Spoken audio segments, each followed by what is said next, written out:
Lucas 7:11. Vai dizer assim: a ressurreição do filho de uma viúva. Lemos com a ajuda de Deus e a guia do Espírito Santo. Amém. Pouco depois, Jesus foi para uma cidade chamada Naim, e os seus discípulos e numerosa multidão ia com ele.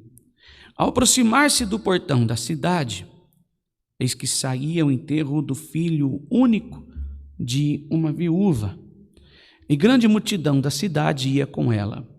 Ao vê-la, o Senhor se compadeceu dela e disse: não chore. Chegando-se, tocou no caixão, e os que estava carregando pararam. Então Jesus disse: jovem, eu ordeno a você, levante-se. O que estava morto sentou-se e passou a falar. E Jesus o restituiu à sua mãe. Todos ficaram possuídos de temor e glorificavam a Deus, dizendo: grande profeta se levantou entre nós. Deus visitou o seu povo. Esta notícia a respeito de Jesus se espalhou por toda a Judéia e por toda aquela região. Amém.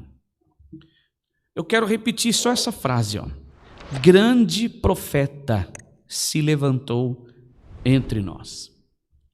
Essa mensagem pequena chamada profeta, um adjetivo a alguém, uma especificação de alguém, denuncia que quem disse isso não reconhecia Jesus como Filho de Deus. Esta história ela está sobrecarregada de detalhes. Nós vamos começar a partir do versículo 11, quando fala: pouco depois, Jesus foi para uma cidade chamada Naim.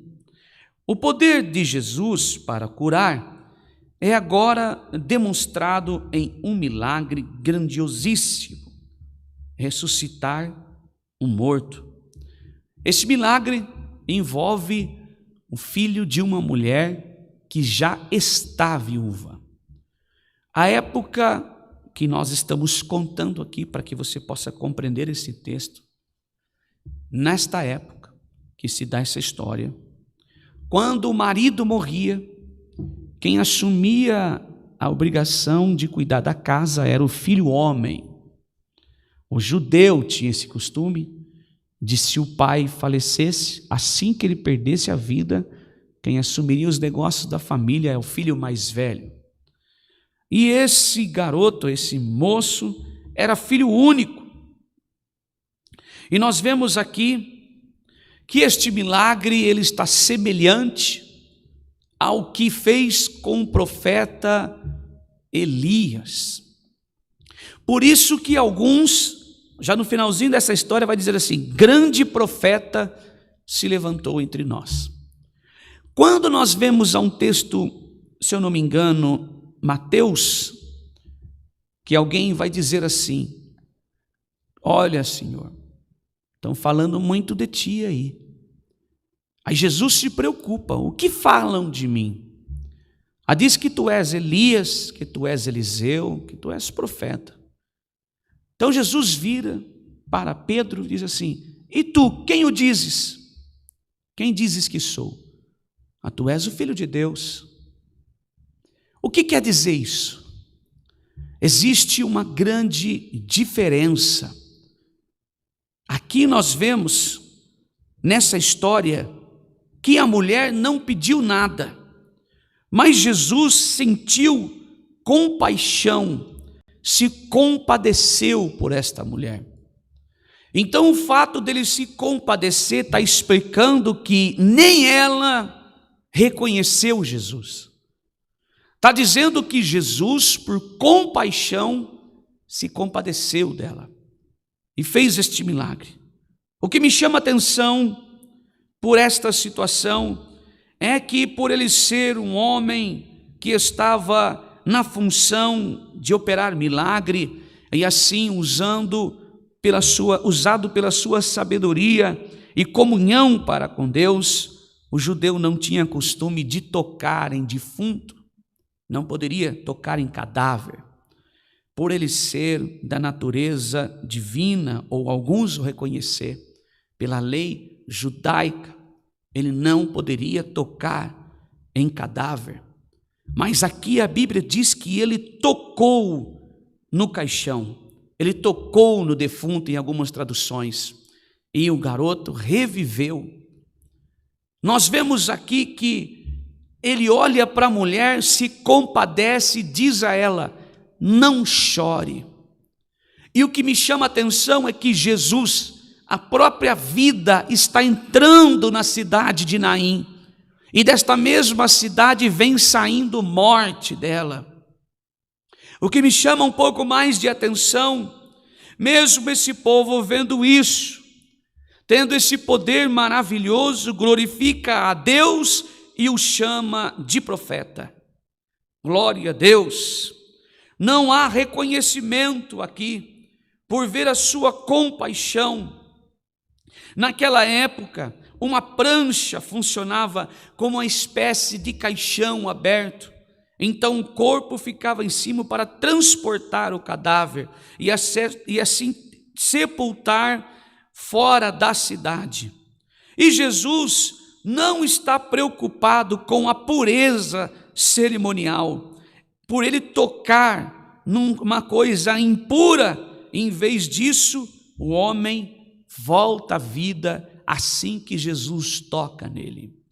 O que nós vemos e o que nos converteu é que Jesus, ele é a vida, ele é aquele que nos traz esperança, é aquele todo-poderoso que faz milagre, fez, e é notável que ele é poderoso, porque ele não se preocupa se alguém vai dizer: olha, não pode tocar no defunto, pois é impuro, você não pode fazer isso, você vai se transformar num impuro. Olha, o povo vai te chamar de profeta, não te reconhece como um Deus, não te reconhece como filho de Deus, não reconhece você encarnado, o próprio Deus, não te reconhece. Não estava preocupado com isso, porque a Bíblia que nós acabamos de ler aqui, você pode conferir aí na sua, vai dizer assim, que ele se compadeceu dela. Mas mesmo antes de Jesus subir-se no madeiro da cruz e demonstrar a sua misericórdia para conosco, demonstrar através de Deus ser glorificado no Filho a tua bondade, para que a graça dele superabundasse em nós, o Verbo se feito carne, 100% homem, se compadece. Esta mensagem está dizendo assim para nós, que Jesus Cristo, sendo 100% homem, teve uma atitude de 100% Deus, para que Deus Pai fosse glorificado em sua vida, e não olhando para os que fossem falar algo contra ele. Então o milagre acontece para a honra e glória do nome de Deus. O que está acontecendo aqui esta noite?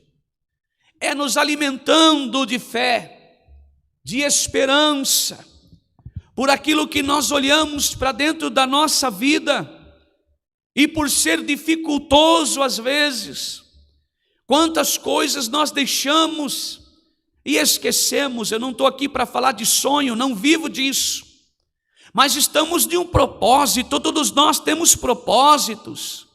A Bíblia nos ensina a ter fé para realizarmos algo. A Bíblia nos ensina a ser fiel. Sara, a sua fidelidade estava naquele que prometera a ela que ela conceberia um filho em sua velhice. Abraão sai da sua parentela, ouvindo uma voz que lhe dizia: sai da sua parentela, e sem saber para onde ia, ele foi. Atitude de fé.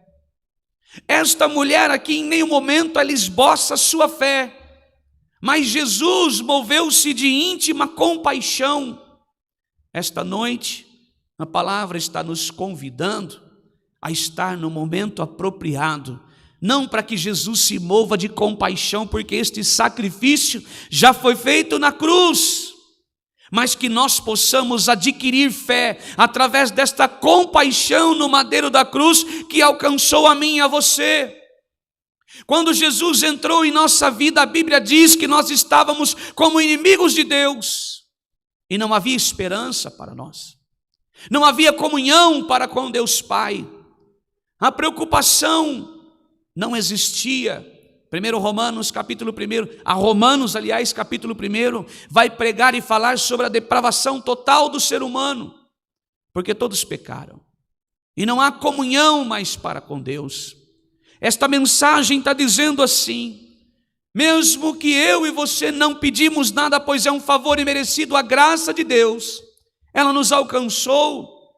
A mesma misericórdia que Jesus teve com esta mulher viúva, sabendo que ela não tinha marido para sustentar, e o filho que podia te ajudar agora está morto, então ele é sentido e tocado em seu coração. O que será desta mulher? Agora voltando para o sacrifício da cruz, quando nós não tínhamos comunhão com Deus e a preparação de todas as coisas está nas mãos de Deus poderoso, pois é Ele que nos abençoa. O que seria da nossa vida sem Jesus? O que seria da vida dos teus filhos sem Jesus? O que seria da minha casa? Você sabe muito bem o que é de uma família que não tem Jesus. O que é da nossa casa sem Jesus? Talvez você está vivendo exatamente isso. Você conhece alguém, como o nosso irmão orou aqui, que se afastou dos planos de Deus, se afastou dos caminhos de Deus, e a sua vida é um problema atrás do outro. A sua vida só tem problemas, não tem solução. Mas Jesus está aqui esta noite, igreja, para oferecer a nós, não a compaixão neste momento, pois já oferecer esta compaixão, mas eu e você, nós precisamos esta noite ser consciente desta misericórdia que nos alcançou e deixar entrar Jesus Cristo em nossos corações, pois aonde Ele chega tem vida, e não se preocupa com o que vão falar ou deixar de falar. Mas Ele nos alcança e abençoa a nossa casa, a nossa família, transforma o nosso ser, transforma a nossa vida, transforma a nossa história. Quantas vezes você tem orado e vendo a morte dentro da sua casa, através de confusões, através de vícios, espíritos, ao contrário, marginalidade, o seu filho perdido em drogas, confusão no seu casamento, e a solução está escrito nesta palavra, é Jesus. Só Ele pode transformar a nossa vida, porque a casa que recebe Jesus, a cidade que recebe Jesus, recebe vida, e vida traz esperança, e vida traz sonho, e vida traz propósito, vida traz paz, vida traz conhecimento, vida traz longitude, paciência, suportamos as coisas. Deus abençoa a nossa vida, transforma o nosso ser. Então hoje a palavra está explicando para nós que nós precisamos reconhecer Jesus Cristo em nossa vida. Ah, mas eu sou batizado há tantos anos, então esse é o meu problema. De fato, quando nós reconhecemos Jesus e aceitamos Ele por completo em nossa vida, quando você se levanta pela manhã, a primeira coisa que você sente: o meu corpo está doendo, estou preocupado, tenho algo a resolver, não tenho outra pessoa a não ser Jesus. Então prostramos os joelhos e dissemos assim: Jesus, eu estou aqui, Senhor, eu preciso de Ti, eu não sei como resolver o meu problema, eu entrego a Ti todo o meu ser, toda a minha vida. Mas não fazemos como estes homens aqui, estas pessoas que viram um milagre acontecer, mas chamaram de profeta. Tudo isso que ele fez, essas pessoas não se constrangem e não conseguem entender que ele é o Filho de Deus, mas o trataram como Elias, não conseguem ver que era o Filho de Deus que estava ali em pessoa. Quem é o poderoso nessa história? Jesus Cristo, o Pai glorificando o nome dele através do Filho. Essa mulher não teve atitude nenhuma de fé. Você conhece Jesus, nós conhecemos Jesus, nós sabemos do seu poder, da sua bondade, Nós sabemos que a nossa vida será transformada pelo poder da palavra, e a palavra é Jesus. Talvez você chegou aqui esta noite sem saída, e a porta de saída e a porta de entrada é Jesus. Não tem outro caminho na vida do cristão, da mulher que serve a Deus, que obedece e que quer que Deus abençoa, quer que transforma. Você quer que Deus cuide dos seus filhos, que te dá tanto trabalho? Fale de Jesus a ele, fale de Jesus a ela. Você quer que a tua casa seja modificada, quer que Deus faça algo de transformação dentro da sua família, que converta o coração do teu esposo, de pessoas que te perseguem no teu trabalho, ao invés de você revidar, fale de Jesus a ela, fale de Jesus a ele, fale do amor de Deus. As bênçãos de Deus tomam a sua casa, as bênçãos de Deus tomam a vida de quem você fala de Jesus. Ele é a nossa esperança, Ele é a nossa vitória, Ele é o nosso amigo, Ele é o nosso auxiliador, Ele é a nossa benção, Ele é o amigo verdadeiro para todas as horas. Quando faltar o pai, a mãe, os amigos, os irmãos, a esposa, o esposo, Jesus nunca nos abandona, até na nossa última hora, irmã, até no nosso último momento, irmão, no leito da enfermidade, quando a morte estiver chegando, todos nós vamos falar: Senhor, me deixa morar contigo, não me abandone, Senhor. Ah, Senhor, como é bom. Estevão foi assim, Paulo, o desejo de Paulo é que logo aquilo se acabasse. Olha, terminei a minha carreira, combati o bom combate, guardei a fé. O meu maior desejo é saber o que é ter um corpo glorificado, bem assim como o de Cristo. Glória a Deus. Nós como cristãos, talvez você está aí com a tua vida de ponta cabeça e esperando que alguém te socorra. Não dá para contar com ninguém, conte com Jesus. Pode ter certeza que toda vez que você bater na porta da misericórdia e se achegar até a Ele através da tua oração,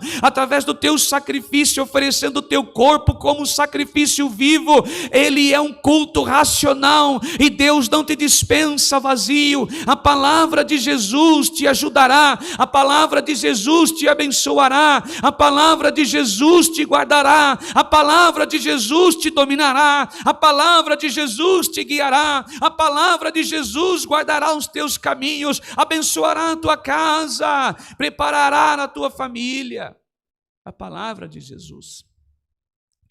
Não tem outro caminho a não ser a Jesus, a transformação da nossa vida, a transformação da nossa família, da nossa casa.